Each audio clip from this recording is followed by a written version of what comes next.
బట్టగుండు మీద జుట్టు పోస్తుందంటే ఎవరద్దంటారు? అగో అందుకే ఎగబడచ్చిర్రు నిగనిగలాడే గుండ్లు ఉన్నోళ్ళు. ఆకాశంలో గుండ్రంగా సందమామ తీరుగా ఉండే గుండు మీద 4 పూసలు మొలవకపోతాయా? మోడు బారిన శిలకల మొలకలు వచ్చినట్టు ఎంటికలు ఏపుగా పెరగకపోతాయా అని ఆశ కొద్ది ఉరికొచ్చిన వాళ్ళు వీళ్ళంతా. ఎవరో సన్మాన్ అనేటైనా ఢిల్లీ నుంచి వచ్చి ఉప్పలకాడ శిల్పారామం దగ్గర నెత్తి మీద ఎంటికలు వచ్చే మందులు అమ్ముడు మొదలు పెట్టిండట. అంతకుముందు సోషల్ మీడియాలో సొక్క పబ్లిసిటీ చేసిండ్రట. ఇంతకు ముందే ఇగోకి అన్న ఢిల్లీకి పోయి ఆ సల్మాన్ ఇచ్చే మందులు వాడితే ఏమైందో చెప్తున్నాడు. ఈయనూరి ఫస్ట్ ఫోటో చూపి ఒకసారి.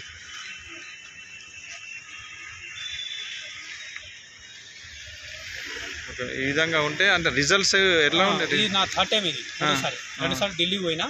ఇప్పుడు ఇక్కడ వస్తుందని నేను 2 రోజుల ముందు అది మన స్టేటస్ చూసి వచ్చాను. చూసిండ్రా, ఇది 3వసారట.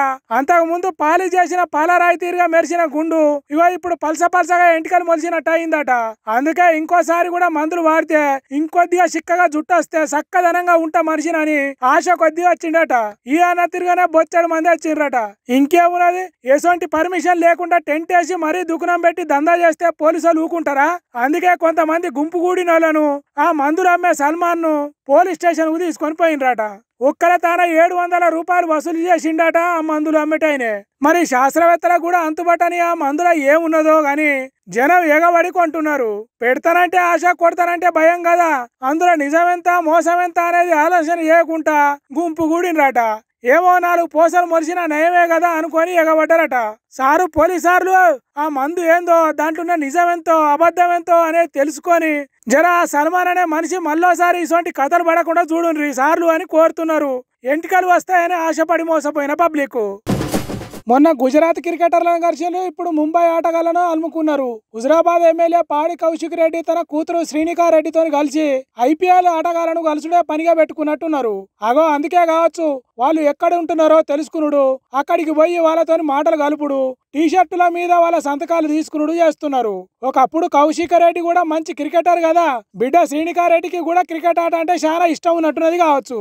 అందుకే ఆటగాళ్లను కలిసే పని పెట్టుకున్నారు. కౌశిక్ రెడ్డితో కలిసి క్రికెట్ ఆడిన సిరాజ్ తన దోస్తే కాబట్టి అట్లా అప్పుడు గుజరాత్ ఆటగాళ్లను కలిసిండ్రు. తన కూతురు వాళ్ళకు పరిచయం చేసి కొద్దిసేపు మాట్లాడిండు. తర్వాత Mohammed Siraj Gujarat IPL team captain Shubman Gill తోని ఫోటోలు దిగిండ్రు. ఇప్పుడు ముంబై ఇండియన్ ఆటగాళ్లు సూర్యకుమార్ యాదవ్, తిలక్ వర్మలను కలిసి వాళ్ళతో మాట్లాడిండ్రు. శ్రీనికా రెడ్డి కూడా బాగా తెలిసిన వాళ్ళతో మాట్లాడినట్టు మాటలు కలిపింది. వాళ్ళతో కూడా టీషర్ట్ల మీద సంతకాలు తీసుకునుడు, ఫోటోలు దిగుడు చేసిండ్రు. ఇక్కడ దాకా మంచిగానే ఉన్నది గాని దీని మీద హుజరాబాద్ పబ్లికే మస్తు గరం అవుతున్నారట. ఎన్నికలప్పుడు దండం పెట్టి చెప్తున్నా, మా డాడీని గెలిపియండ్రి, మా డాడీని గెలిపిస్తే 1000 కోట్లు హుజరాబాద్ కు వచ్చేటట్టు నేను చేస్తా, మా డాడీ ఎమ్మటి పడి నేను తెప్పిస్తా, మా డాడీకి హుజరాబాద్ ను హైదరాబాద్ తిరిగా చేయాలనే తన్లాటు ఉన్నది, అది కావాలంటే మా డాడీని గెలిపియండ్రి అని అన్నది. అగో ఆ మాటలు యాది చేసుకుంటా ఇదేనా శ్రీనికా రెడ్డి నువ్వు 1000 కోట్లు తెచ్చే ప్రయత్నం? ఇదేనా హుజరాబాద్ ను హైదరాబాద్ తిరిగా చేసే పని? క్రికెటర్లను కలిసి వాళ్ళతోని ఫోటోలు దిగితే హుజరాబాద్ డెవలప్ అవుతుందా అని సోషల్ మీడియాలో కామెంట్లు పెడుతున్నారట. మరి ఇప్పటికైనా ఈ క్రికెటర్లను కలిసి ఆపుతారో లేకుంటే ఎవరు ఏమనుకుంటే మాకేంది అన్నట్టు చేస్తారో చూడాలి.